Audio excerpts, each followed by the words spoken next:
नमस्कार। कभी सोचा है कि स्पिरिचुअलिटी के लिए मतलब अध्यात्म के लिए पहाड़ों या गुफाओं में ही क्यों जाना पड़े? क्या हो अगर असली साधना का रास्ता हमारे घर से ही होकर गुजरता हो? जी हाँ, आज हम बात करने वाले हैं एक ऐसे ही योग की जो हमारी रोजमर्रा की जिंदगी में ही छिपा है। ये सवाल ना अक्सर लोगों के मन में आता है। लगता है कि अरे भाई परिवार है, इतनी सारी जिम्मेदारियां हैं, तो आध्यात्मिक तरक्की कैसे होगी? ये सब तो रुकावटें हैं। पर क्या वाकई ऐसा है या ये सिर्फ एक सोच है, एक धारणा? चलिए आज इसी की गहराई में उतरते हैं। तो इस रास्ते का एक नाम है गृहस्थ योग। ये कोई छोटा मोटा रास्ता नहीं, बल्कि एक बहुत ही शक्तिशाली और सुलभ मार्ग है जिसका इतिहास सदियों पुराना है। ये खुद को जानने का एक ऐसा तरीका है जो हम सबके लिए खुला है, ठीक हमारे अपने जीवन के अंदर ही। और पता है, अगर हम थोड़ा पीछे जाकर देखें अपने इतिहास में, तो ये बात और भी पक्की हो जाती है। हम जिन बड़े बड़े ऋषि मुनियों की बात करते हैं, जैसे वशिष्ठ, अत्रि, गौतम, ये सब गृहस्थ थे, परिवार वाले थे। मतलब उन्होंने अपने परिवार के साथ रहते हुए ही वो परम ज्ञान हासिल किया। तो ये कोई आज की नई बात नहीं है, ये तो एक सदियों पुरानी जांची परखी परंपरा है। तो भाई ये गृहस्थ योग आखिर काम कैसे करता है? इसका जो मूल सिद्धांत है ना, वो बहुत ही सरल है। खुद का विस्तार करना। ये मैं के एक छोटे से दायरे से निकलकर हम की बड़ी दुनिया में कदम रखने का एक बिल्कुल नेचुरल प्रोसेस है। देखिए, ये सफर कितना स्वाभाविक है। जब तक कोई अकेला है, उसकी सोच बस अपने तक ही रहती है, मैं तक। शादी के बाद ये दायरा थोड़ा बड़ा होता है, हम तक पहुंचता है। फिर जब बच्चे आते हैं तो इंसान अपनी खुद की सुख सुविधाओं को भूलकर उनकी ज़रूरतों को पहले रखता है, और धीरे धीरे प्यार और अपनेपन का ये भाव फैलता जाता है, यहाँ तक कि पूरे विश्व के लिए महसूस होने लगता है। और ये कोई नया आइडिया नहीं है। देखिए, मनुस्मृति में भी साफ कहा गया है कि एक पुरुष अपनी पत्नी और बच्चों के साथ मिलकर ही पूर्ण होता है। मतलब साफ है कि परिवार का जीवन कोई भटकाव नहीं, बल्कि इंसान को पूरा करने का एक बहुत जरूरी पड़ाव है।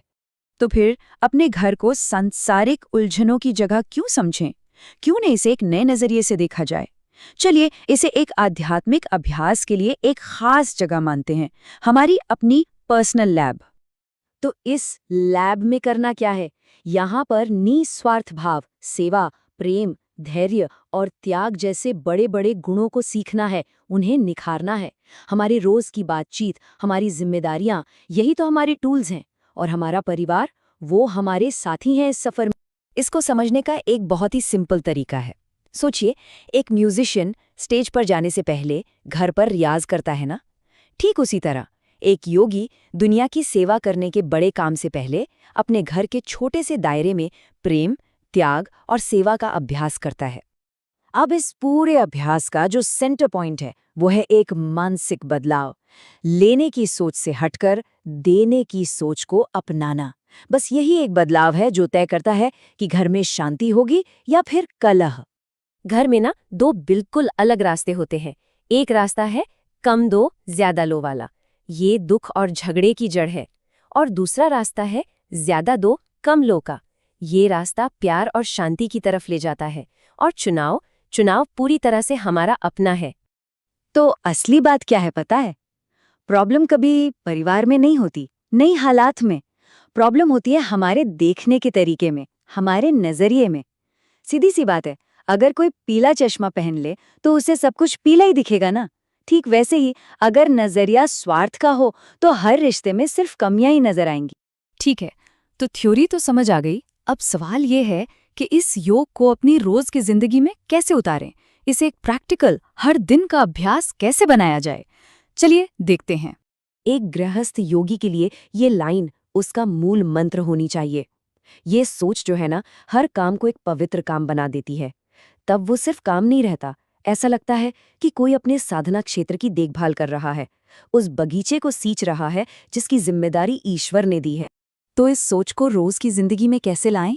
हर सदस्य की बिना किसी स्वार्थ के सेवा करना, इसे ही अपना सबसे बड़ा लक्ष्य मान ले।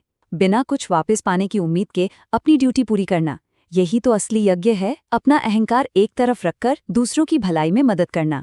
और ये याद रखना कि असली खुशी पाने में नहीं, देने में है। देखिए, कोई भी साधना ना एक दिन में तो पूरी नहीं होती। इसीलिए एक छोटा सा काम हर रोज करना है, सोने से ठीक पहले। एक तरह का सेल्फ रिव्यू। बस 4 स्टेप्स हैं। पहला, दिन भर में कहाँ गलती हुई उसे ढूंढो। दूसरा, उसे मान लो, स्वीकार करो।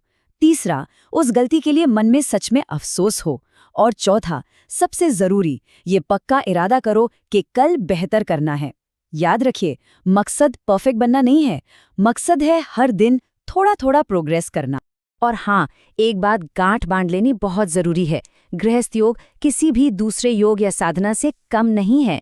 ये अपने आप में एक पूरा रास्ता है जो हमें सबसे ऊंचे लक्ष्य तक ले जा सकता है।